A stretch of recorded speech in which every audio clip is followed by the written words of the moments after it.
बहन सुनैना चौटाला का सभी गांव वासियों की तरफ से बहुत बहुत स्वागत करते हैं। और आपको मैं एक छोटी सी बात बताना चाहता हूं। आज पूरे हरियाणा में एक मैसेज चला गया है कि पूरे हरियाणा में चौधरी अभय सिंह चौटाला को दूसरी सबसे बड़ी, कोई सबसे मजबूत और सबसे सशक्त और सबसे पढ़ी लिखी और सबसे अच्छी कोई उम्मीदवार है तो वो बहन सुनैना चौटाला है। और 15 तारीख को 3 रैलियां थी हमारे हिसार लोकसभा में, पहली सिंचाई में, दूसरी उपलाना में, तीसरी उचाना में। तीनों रैलियों में साबित कर दिया कि आपकी हिसार की सीट सबसे वजन से इनेलो पार्टी और बहन सुनैना चौटाला जीतने जा रही है। एक बार जोर से तालियां। हम आज उनका एक कर्ज उतारने की जो उन्होंने इस्तीफा दिया था, छत्तीसगढ़ के लोग 25 तारीख को चश्मे के सामने वाला बटन दबाकर उनके जो उम्मीदवार है उनको भारी मतों से जिताने का काम करेंगे। इसलिए मैं आपसे एक रिक्वेस्ट करता हूं कि आप सारे जो मेरी आवाज जहां तक सुन रहे हैं, 25 तारीख को चाय पीते ही सबसे पहले अपनी लाइन में लग जाना और सबसे पहले जाकर के अपने सारे वोट पोल करना, उसके बाद में जाके खाना खाना। क्योंकि ये बीजेपी वाले, जेपी वाले, कांग्रेस वाले, इनके कोई भी आदमी ये ढूंढ के लाएंगे, लेकिन आपकी लाइन तब तक नहीं ढूंढनी जब तक आपका कैंडिडेट जीत नहीं जाता। इसलिए सारे अपने वोट सबसे ज्यादा सबसे पहले पोल करना। इसके साथ मैं आपका बहुत बहुत धन्यवाद करता हूँ। उम्मीदवार हैं हल्का के प्रधान हमारे श्री श्रीराम खेदड़ जी,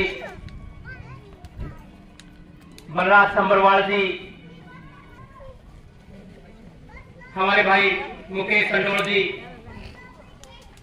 गैबीपुर से मास्टर रोहतास जी,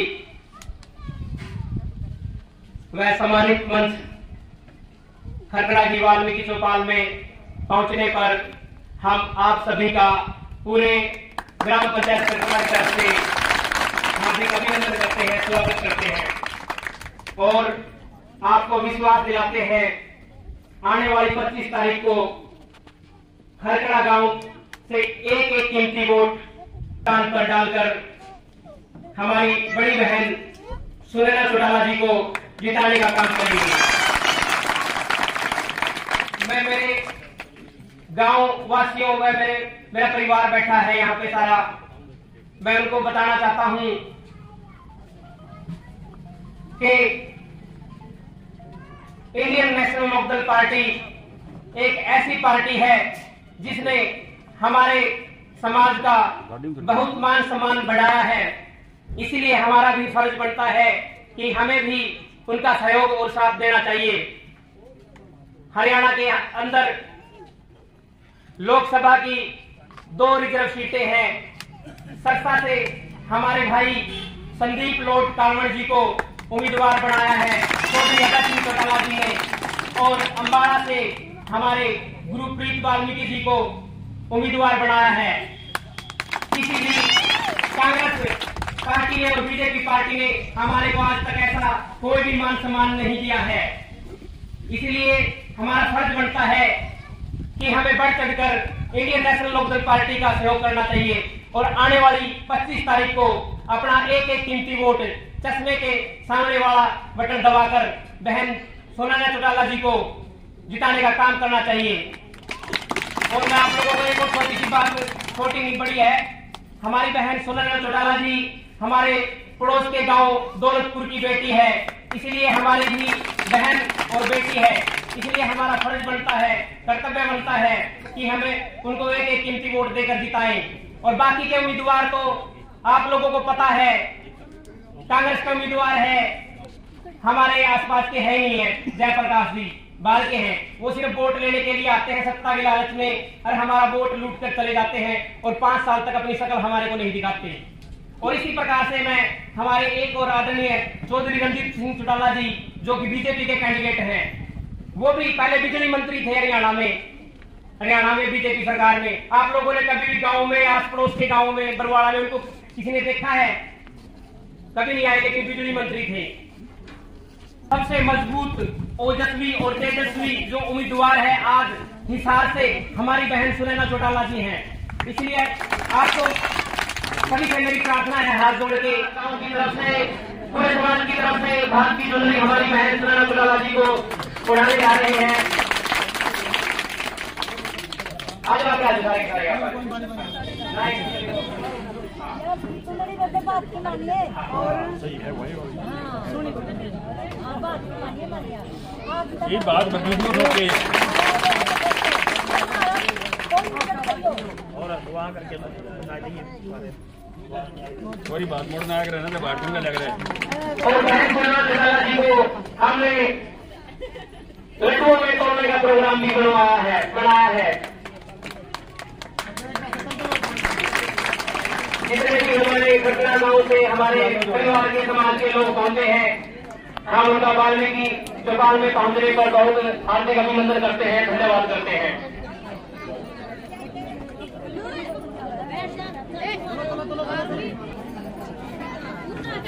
कल्पना गांव की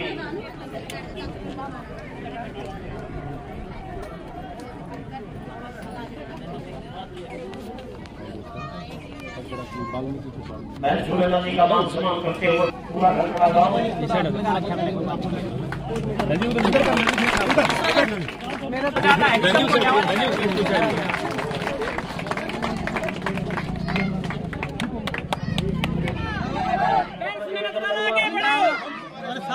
सबसे पहले तो मैं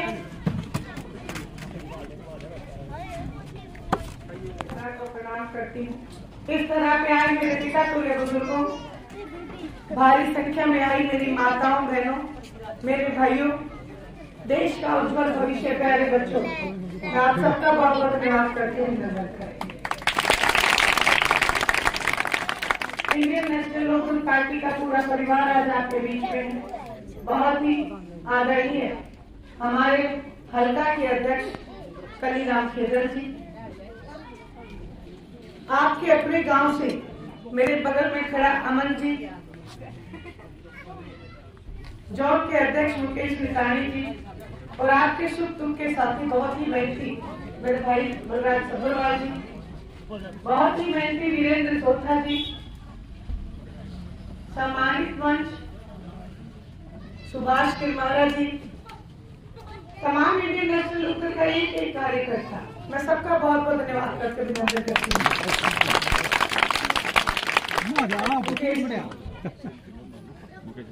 मुकेश पाल जी, देखो सबसे पहली बात कि 25 तारीख को सबने अपना वोट जरूर डालना, क्योंकि आपकी वोट से एक एक वोट से आपकी पार्टी मजबूत होती है।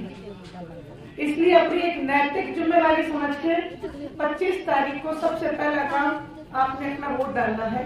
चश्मे आपने अपना वोट डालना है। सर्वहित पार्टी से करमवीर जी और रामफल जी दोनों यहाँ पे पहुंचे हैं, मैं इनका भी बहुत बहुत धन्यवाद करते हुए अभिनंदन करती हूँ। हर पार्टी अपना उम्मीदवार आपके बीच में भेजेगी, सारे अपने लिए वोट की मांग करेंगे कि हमें वोट डालो, लेकिन निर्णय आपको करना है। आपको ये देख के वोट डालना है कि कौन सी पार्टी हमारे लिए काम करती है और कौन ऐसे लोग हैं जो हमसे वोट तो ले लेते हैं लेकिन फिर बड़े नेताओं की गुलामी करने का काम करते हैं। महिला शक्ति यहाँ पे बहुत मात्रा में बैठी है। मैं आपको कहते हैं प्रसिद्ध भाषा में बात करें तो समझ आ जाती है, ज्यादा लंबे चौड़े भाषण मेरे को आते नहीं है, लेकिन मैं आपको एक बात कहना चाहती हूँ। देखो आप दुकान पे जाते हैं, सूट आप खरीदते हो, चुन्नी खरीदते हो, खरीदारी तो आप करते हैं सारे। सबसे पहला काम हम दुकानदार से लेंगे, अगर किसी को सूती चाहिए तो कहेगी सूती दिखा दो, अगर किसी को सिल्क का सूट चाहिए तो कहेगी सिल्क का दिखा दो। दुकानदार अपने सामने वो कपड़ा लेता है, आप उसको हाथ लगा के देखते हैं ये सागी कपड़ा लाया कि नहीं है। अच्छा वो कपड़ा सही होता फिर भी अपन दुकानदार को क्या कहते हैं कि खोल के दिखा कैसे कटा हुआ तो नहीं है, कहते मत करे, और फिर भी अपने तसल्ली नहीं होती। जब जाने लगते हैं पैसे देते टाइम उसको एक बात और कहते हैं कि जेब खराब निकल गया तो फिर वापिस ले आते हैं, कहते हो ना। ये सारी मैं भी कहती हूँ क्योंकि मैं भी तो महिला हूँ, तो मैं भी ये सारी बात कहती हूँ। पर एक सोचने की बात है, जो सूट आप इतनी तहकीकात करके खरीदते हैं वो सूट या तो 6 महीने या 1 साल फट जाता है, और उसकी ये भी बात है कि खराब निकल गया तो दुकानदार वापस भी ले लेता है, क्योंकि वो आपके एरिया का है, आपका जानकार है। लेकिन जो अपन वोट डालते हैं, वोट डालने से पहले मैंने कई मेरी बड़ी बुजुर्ग बेटी है, उनसे पूछो कि वोट कहाँ डालते आई, तो कहेंगे बेटी मेरा तो एक के वोट था, मैं तो गिर के आ गई। वोट डालने से पहले जितनी तहकीकात सूट खरीदने के लिए करते हो ना, उससे ज्यादा तहकीकात वोट डालने के लिए करो। वोट डालने से पहले ये देखो कि कौन सी पार्टी आपके काम करती है और कौन सी पार्टी आपको ठग के जाती है। आपका वोट है, उसकी कीमत बहुत बड़ी है। ये क्या करते हैं, गरीब कमेरे का वोट तो ले लेते हैं, लेकिन जब बढ़ जाते हैं फिर मुड़ के आपको शक्ल नहीं दिखाते, फिर पूछने भी नहीं आते। इसलिए अपने वोट की कीमत को पहचानते हुए आपने इस बार वोट डालना है, मेरे कहने से सोच समझ के डालना कि कौन सी पार्टी काम करती है, कौन सी नहीं करती। अब जहाँ काम की बात आए, भारतीय जनता पार्टी, आपने 9.5 साल इस पार्टी को देखा। क्या कहते थे शुरू में, झूठ देखो। पहली बार वोट लेके गए, कहने गए बोले 15 लाख खाते में देंगे। 15 लाख छोड़, जब किसी के 15 रुपये भी खाते में आए हो तो बेशक वोट दे देंगे।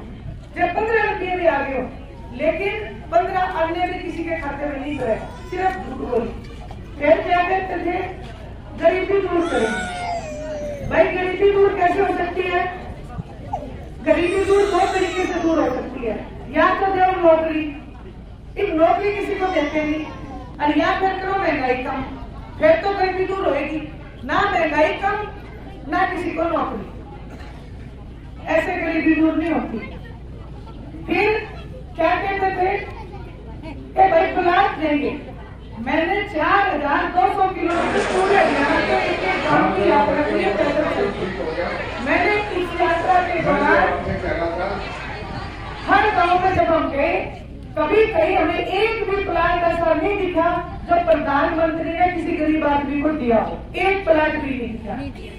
फिर बिजली के बिल, ये क्या कहते हैं कि जब किसी ने ज्यादा बिल भरा हुआ तो उसकी पेंशन काटेंगे। अब बिजली के बिल जो ये मीटर बार लगा रखे हैं, ये लाइट से नहीं चलते, ये गांव से भी चलते, धूप से भी ये मीटर चलते हैं, और इनका बिल हजारों रुपए में आता है जो गरीब आदमी भर नहीं सकता। फिर नरेगा, 100 दिन की नरेगा देते हैं, बाकी के 265 दिन क्या करेगा? ऊपर से महंगाई, हर चीज पे टैक्स ला दिया, दूध दही लस्सी पनीर सारी चीज महंगी कर दी। पर एक बात बताओ, दिहाड़ी बढ़ाई कि नहीं बढ़ाई? दिहाड़ी 375 की उतनी रखी, लेकिन महंगाई बढ़ा दी। अगर महंगाई बढ़े तो दिहाड़ी बढ़नी चाहिए कि नहीं बढ़नी चाहिए? ये तो सिर्फ अपनी गोद का सोचते हैं। हमारे घर में एक अटर्ची भर के कागज है आईडी के, कभी फैमिली आईडी बनवाओ, कभी प्रॉपर्टी आईडी बनवाओ, कभी पोर्टल खुलवाओ, हर चीज की आईडी बनवा दी। आज कोई 15 रुपये उधार मांगे ना, बोझ में हाथ मारेंगे, मेरे भाई तो आईडी लिख रहे कि 15 रुपये ढूंढने तभी नहीं पाते। मैं इतनी बात आपको इसलिए कह रही हूँ कि 9.5 साल में ये जो सरकार नहीं है, इसने सिर्फ धरने कराए हैं। ना तो कभी इसी सरकार देखी, ना कभी इसी कोरोना जैसी बीमारी देखी, या देखी तो हमने कभी। ये एक ही चीज है, कोरोना और बीजेपी में कोई फर्क नहीं। उसके बाद कांग्रेस आदमी सुन लो, हर सारा दिन आओगे आपके बीच में, कहेंगे हम गरीब का भला करेंगे। अरे तुम विपक्ष में बैठे हो तो आवाज तो उठाओ। एक दिन भी किसी ने आवाज नहीं उठाई। जैसे मेरा भाई अभी आपको बता रहा था कि पार्टी में टिकट बांटते हैं, हर समाज का हक है कि नहीं है? हर समाज को राजनीति करने का हक है कि नहीं है? लेकिन जब टिकट की बारी आती है तो ये भूल जाते हैं, लेकिन जब वोट मांगने की बारी आती है आपके बीच में आके खड़े हो जाते हैं। मेरा आपसे अनुरोध है, प्रार्थना है, ये सारी बात मैं इसलिए कर रही हूँ, सारी बेटी हूँ, और बेटियां कभी भी अपने परिवार का बुरा होता नहीं देखती। बेटी ने काम बढ़ा बेटी में सब आप सबसे मेरा अनुरोध है, प्रार्थना है, इस बार वोट डालने जाओ तो चश्मे के सामने वाला बटन दबाना। अब मैं चश्मे वालों की भी बता देती हूँ, मेरी ताई जी बार बार कह रही है कि भूल जाते हो। इतिहास गवाह है इस बात का कि चौधरी देवीलाल जी चश्मे का निशान इंडियन नेशनल लोकदल पार्टी सबको समान रूप से विकास का मौका देती है। आप ये देखो, बुढ़ापा पेंशन, बूढ़े सारे पेंशन ले रहे कि नहीं ले रहे? हर बुजुर्ग पेंशन लेता है। कोई पार्टीबाजी नहीं करी थी। उन्होंने जब पेंशन बांधी तो यूं नहीं कहा था कि केवल चश्मे के निशान वालों को मिलनी चाहिए। चौधरी देवीलाल जी ने कहा 60 साल से बूढ़ा जो भी हो सबको दे दो। हर बुजुर्ग को पेंशन शुरू कराई, गांव गांव में चौपालें बनवाई, जच्चा बच्चा की स्कीम। देखो चौधरी देवीलाल जी क्योंकि आपके अपने थे, आपके बीच घूमते थे। एक गांव में गए और यूं देखा भी बारिश आ रही थी बहुत तेज, और कई जो तैयार होके बड़े साफ सुथरे कपड़े पहन के लोग खड़े थे, बारिश में भीग रहे थे। चौधरी साहब ने गाड़ी रोकी, बोला भाई तुम बारिश में क्यों भीग रहे हो? कौन से गांव के हो? बोले जी हम तो दूसरे गांव के हैं। तो बोले फिर तुम बरसात में क्यों भीग रहे हो? बोले जी इस गांव में बारात लेके आए थे, पर ये गरीब आदमी बेचारा इसके पास इतनी जगह नहीं है, तो इसलिए हम तो भीग रहे हैं। और यहाँ हम किसी को जानते नहीं, बिना जाने कोई हमें अपने घर में घुसने नहीं देता। उसी दिन चंडीगढ़ जाते ही चौधरी देवीलाल जी ने एक स्कीम जारी कर दी, हर गांव में चौपाल बननी चाहिए। हर गांव में चौपाल बनवाई ताकि किसी गरीब की बेटी के अगर बारात आए तो उसको कोई दिक्कत ना आए। ये काम चौधरी देवीलाल जी ने किया। राशन के डिपो में जो हमें राशन मिलता, चौधरी देवीलाल जी ने वो शुरू कराई। भी एक गरीब आदमी जो गरीबी रेखा के नीचे है उसको सस्ता मिलना चाहिए। बाकी सारे तो खरीद सकते हैं लेकिन उसको सस्ता मिलना चाहिए। आज हालात ऐसे हैं, राशन लेने जाते हो 5 किलो क्यों देते हैं? 5 किलो में उम्र आप बताओ, पूरे परिवार का पेट भरता है क्या? कोई 5 किलो से नहीं भरता। और फिर आप नौकरी दे दो, ना दो 5 किलो, नौकरी दे दो, अपना पेट अपने आप भर लेगा। यहाँ सारी बातें मैं आपसे कहने आई हूँ और आपसे प्रार्थना है कि आप चश्मे के सामने का बटन दबाना। जैसे ही आप बटन दबाओगे, पहली कलम से जो बुजुर्गों की पेंशन चौधरी देवीलाल जी ने 100 रुपए शुरू की थी, उसको बढ़ा के 7,500 रुपए करने का काम करेंगे। घर में 2 बूढ़े होंगे तो 15,000 रुपये घर में होंगे। वहीं जो हमारे बालक पढ़े लिखे बच्चे जिनको आज नौकरी नहीं मिलती, जो काला साहब ने कहा है हर घर से एक बालक को सरकारी नौकरी देंगे। और जब तक उस बच्चे को नौकरी नहीं मिलेगी 21,000 रुपये उसकी जेब खर्ची देंगे ताकि वो बच्चा अपना जो खर्चा है वो निकाल सके आराम से। क्योंकि माँ बाप उसको पढ़ाने के लिए अपनी सारी पूंजी लगा देते हैं, लेकिन अगर उसको नौकरी नहीं मिले तो फिर माँ बाप वहां से पैसा लेके आए। हर बालक को जो पढ़ा लिखा होगा जब तक उसे नौकरी नहीं मिलेगी तब तक उसे 21,000 रुपए दिए जाएंगे। मैंने आपसे कहा कि महंगाई 10 गुना बढ़ गई, चूल्हा चौका चलाना बहुत मुश्किल है। हर महिला को जो 60 साल से कम है, जो चूल्हा चौका चलाती है, एक गैस का सिलेंडर भरवा के हर महीने एक गैस का सिलेंडर भरवा के साथ में 1100 रुपए उस महिला के खाते में देंगे। एक महिला पेंशन शुरू करेंगे, जैसे बुढ़ापा पेंशन है ना, वैसे महिला पेंशन भी लागू करने का काम करना है। मैंने आपसे जिक्र किया बिजली के बिल, ये जो मीटर ला रखे हैं, इन मीटरों को भी उखाड़ के फेंकेंगे और आपके घरों में मीटर लगाएंगे जिसका बिल 500 से ज्यादा आपका किसी का नहीं आएगा। ये भी आपके ये सारे काम आपको करके देंगे। फिर एक चीज है, 100 बात की एक ही बात है, बैठो मान लो खाली बैठी बात में उतर आ रही, हम बात ठोक के बैठे हम बात छोड़ के सवाल करके जब ना बोलती हूँ तो फिर अपनी बेटी ना कहें, सवाल करके बोलूंगी आपको।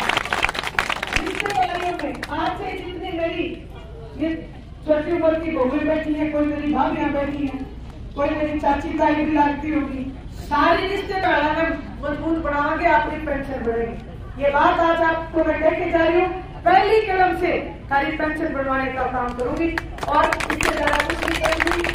आप सब लोग आए, आपका बहुत बहुत धन्यवाद, आभार, राम राम।